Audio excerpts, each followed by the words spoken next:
Hi guys, a very good morning all of you. Nenu mee Ravikiran. Welcome back to our channel. So this is the all new Skoda Kushaq. So ee Skoda Kushaq the మనం ఈ రోజు drive review చేయబోతున్నాం. So దీంట్లో ఏంటంటే మనం దీని power ఏ విధంగా ఉందనేది ఒకసారి యాక్సలరేషన్ చూద్దాం. సో ఫీచర్ గురించి ఆల్రెడీ ఇంతకుముందు వీడియో చేశాను. First let's get in side. So present మనం చూసిన ఈ వర్జన్ ఉంది కదా, ఇది మాంటే కార్లో ఎడిషన్ అనమాట. సో లోపల కూడా ఇంటీరియర్ మొత్తం మనం రెడ్ కలర్ యాక్సెంట్స్ ఉంటాయి. First let's start the car. So మనం డ్రైవ్ చేస్తున్న కార్ ఈరోజు ఇది 1 లీటర్ 3 సిలిండర్ ఇంజన్. దీని పవర్ ఏమో మనకి 113 bhp పవర్ వస్తుంది. అండ్ దీనికి 6 స్పీడ్ ట్రాన్స్మిషన్ మాన్యువల్. సో ఇప్పుడు మనం ఫస్ట్ ఒకసారి క్విక్ యాక్సలరేషన్ చూద్దాం. సో అక్కడ కార్ స్ట్రైట్ పొజిషన్లో పెట్టుకొని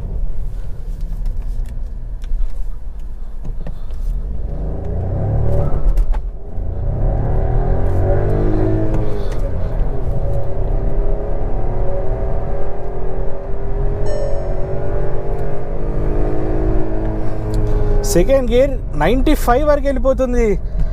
this is seriously amazing. So బేసిక్గా నాకు ఇలాంటి ఎక్స్పీరియన్స్ ఇంతకుముందు నేను ఫోక్స్వాగన్ వర్టస్ కార్ డ్రైవ్ చేసిన. సో దాంట్లో కూడా almost same kind of experience feel వచ్చింది.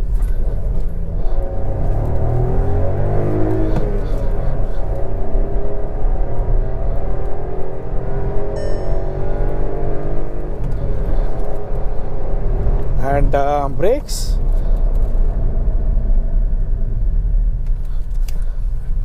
బ్రేక్స్ కూడా యాక్చువల్లీ బాగున్నాయి. సో ఏబిఎస్, ఈబిడి, డ్రైవింగ్లో ఇవన్నీ కూడా నేను చెప్తుంటాను. ఒకసారి ట్రాక్షన్ కంట్రోల్ కూడా ఆఫ్ చేద్దాం. సో ఇప్పుడు బేసిక్గా వీల్ అనేది యాక్చువల్లీ స్పిన్ అవుతుంది దీంట్లో.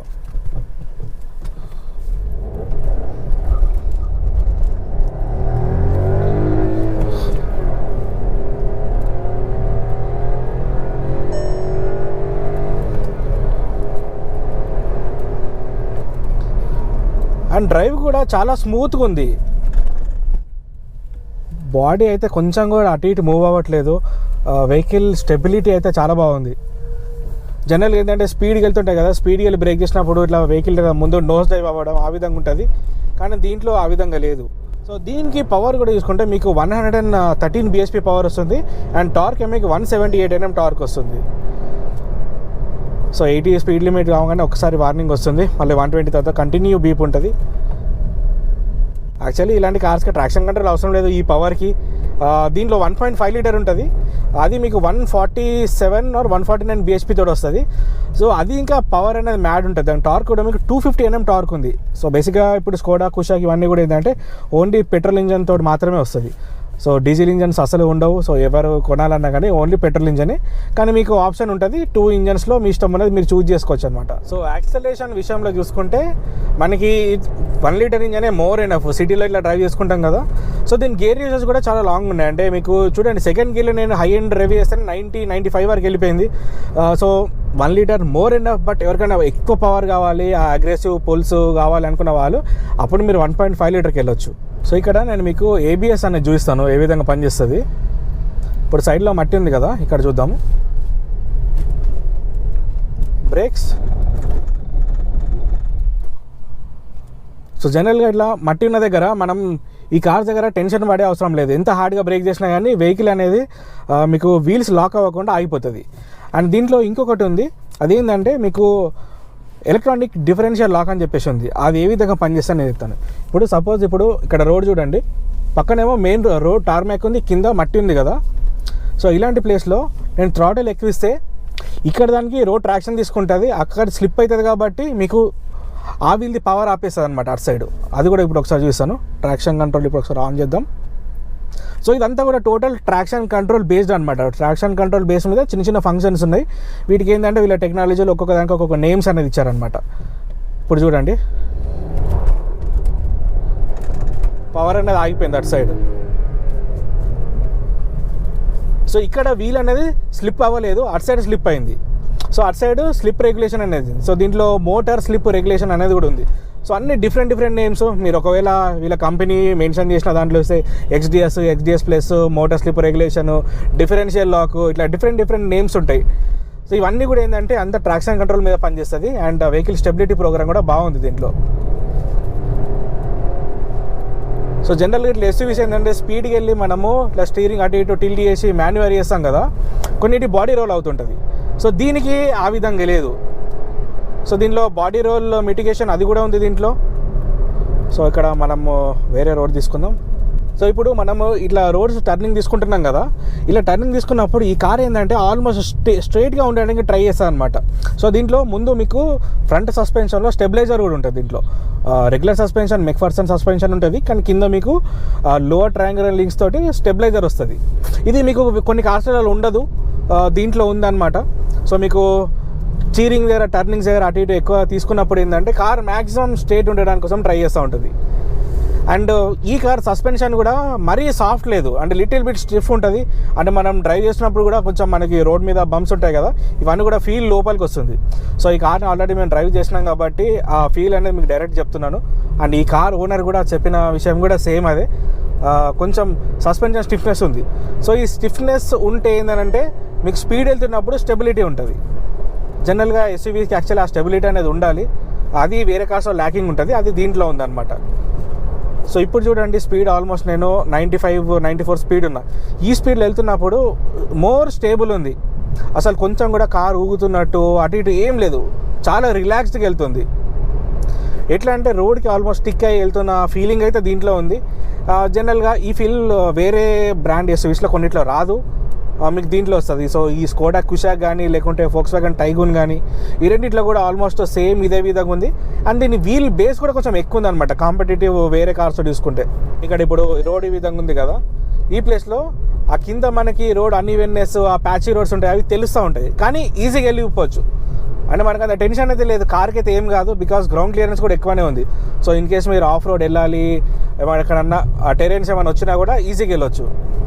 థ్రాటిల్ ఇస్తే మాత్రం పవర్ చూడండి వస్తూనే ఉంది. అండ్ బ్రేక్స్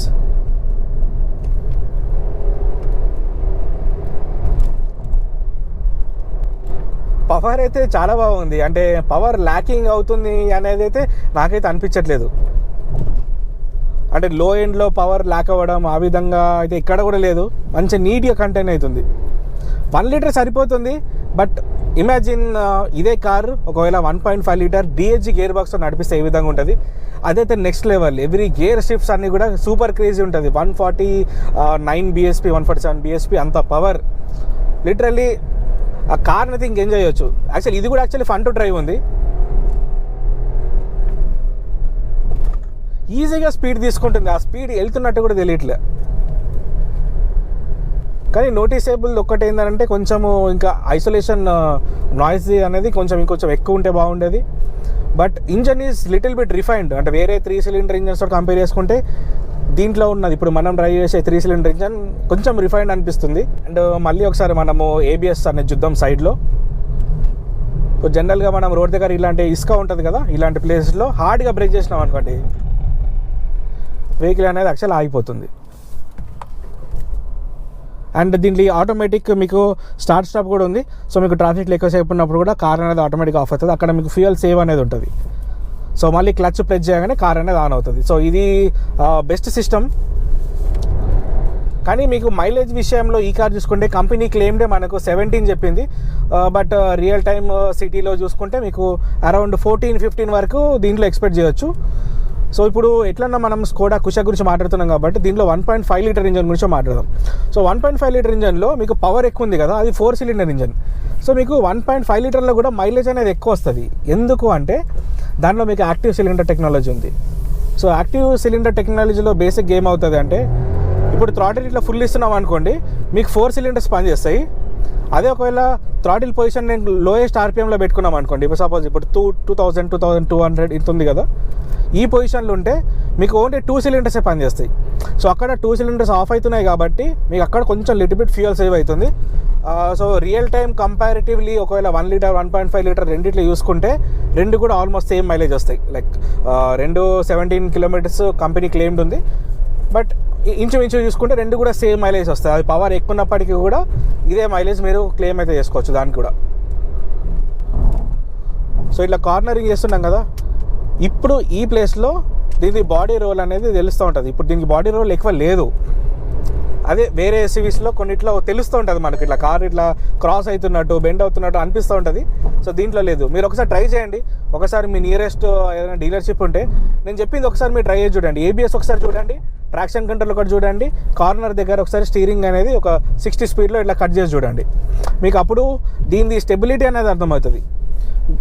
ఈ స్కోడా కార్స్, ఈ ఫోక్స్ వ్యాగన్ కార్స్ ఇవన్నీ ఏంటంటే మెయిన్లీ డ్రైవర్ ఓరియంటెడ్ ఉండదన్నమాట. సో మెయిన్గా వాళ్ళు డ్రైవింగ్ ఫోకస్డే ఎక్కువ ఉంటుంది. సో దాంట్లో ఇది కూడా ఒకటి. ఇంజన్స్ కూడా యాక్చువల్లీ బాగున్నాయి, బట్ ఫ్యూయల్ ఎఫిషియన్సీ దగ్గర కొంచెం చూసుకోవాల్సింది. మీరు లోయెస్ట్ ఆర్పిఎం మెయింటైన్ చేసుకుంటే మాత్రం డెఫినెట్లీ ఎక్కువ మైలేజ్ అయితే ఎక్స్పెక్ట్ అయితే చేయగలుగుతారు. సో ఇప్పుడు ఈ కార్ కొనే వాళ్ళు కూడా ఏంటంటే మెయిన్లీ నేను చెప్పిన పాయింట్స్ ఇప్పుడు అయితే డ్రైవింగ్ అండ్ ఈ సేఫ్టీ విషయానికి వస్తే 6 ఇయర్ బ్యాగ్స్ అయితే ఉన్నాయి దీంట్లో. ABS, EBD, traction control, body roll mitigation, vehicle stability management, electronic differential. So ఇన్ని సేఫ్టీ ఫీచర్స్ ఉన్నాయి కదా. దీంట్లో ఫ్యాన్సీ ఫీచర్స్ చాలా తక్కువ ఉంటాయి. అంటే మీరు లోపల ఇంటీరియర్లో చూసుకుంటే చాలా సింపుల్, క్లీన్ ఉంటుంది. సో మెయిన్లీ కొంచెం క్లీన్గా ఉండాలి కారు, డ్రైవ్ టెక్, పర్ఫార్మెన్స్ మీద ఎక్కువ ఫోకస్ ఉన్న వాళ్ళు యాక్చువల్గా ఇలాంటి కార్స్కి రావచ్చు అనమాట. సో ఈ కారు ప్రైసింగ్ కూడా చూసుకుంటే మీకు around 13 lakhs on road start అవుతుంది. It goes up to 24 lakhs. So దీంట్లో మీకు నేను ఇందాక చెప్పినట్టు 1 లీటర్ 1.5 లీటర్ చెప్పాను కదా. సో మీకు నచ్చిన వేరియంట్ని బట్టి ఒక్కొక్క వేరియంట్కి ఒక్కొక్క ప్రైస్ అనేది ఉంటుంది. బడ్జెట్ని బట్టి మీకు నచ్చిన వేరియంట్ తీసుకోవచ్చు. సో ఏ వేరియంట్ తీసుకున్నా కానీ మీకు ఇంజన్ కానీ మనకి డ్రైవ్ గురించి టెక్ ఏదైతున్నదో అవన్నీ కూడా ఆ సేఫ్టీ ఫీచర్స్ అన్నీ కూడా సేమ్ ఉంటాయి అన్నమాట. సో ఇది కార్ డ్రైవ్ చేస్తున్నప్పుడు ఈ విధంగా ఉంది. సో ఒకవేళ ఫీచర్స్ గురించి వీడియో చూడాలనుకుంటే నా ఇంతకుముందు వీడియోలో టోటల్ ఫుల్ ఫీచర్స్ వీడియో ఉంది, ఒకసారి చూడండి. So this is all about Skoda Kushaq simple drive review. So drive చేసినప్పుడు కార్ అయితే ఈ విధంగా ఉంది. సో మీరు సిటీలో యూజ్ చేసుకుంటాను, లిటిల్ బిట్ ఏమైనా హైవేస్కి యూజ్ చేసుకుంటాను అనుకుంటే మాత్రం ఈ 1 లీటర్ ఇంజన్ మోర్ ఎనఫ్. ఒకవేళ మీకు ఫుల్ పవర్ కావాలనుకుంటే 1.5 లీటర్ ఇంజన్కి వెళ్ళండి. సో మీ చాయిస్ ఇంకా. So this is all about today's video. So video మీకు నచ్చితే డెఫినెట్లీ లైక్ చేయండి, షేర్ చేయండి. ఎవరి వీడియోలు చెప్పేది మీరు సపోర్ట్ చేస్తే నేను కూడా చాలా వీడియోలు చేస్తుంటా. So do subscribe, stay connected. Other video. Until then bye, this is Ravikiran signing of.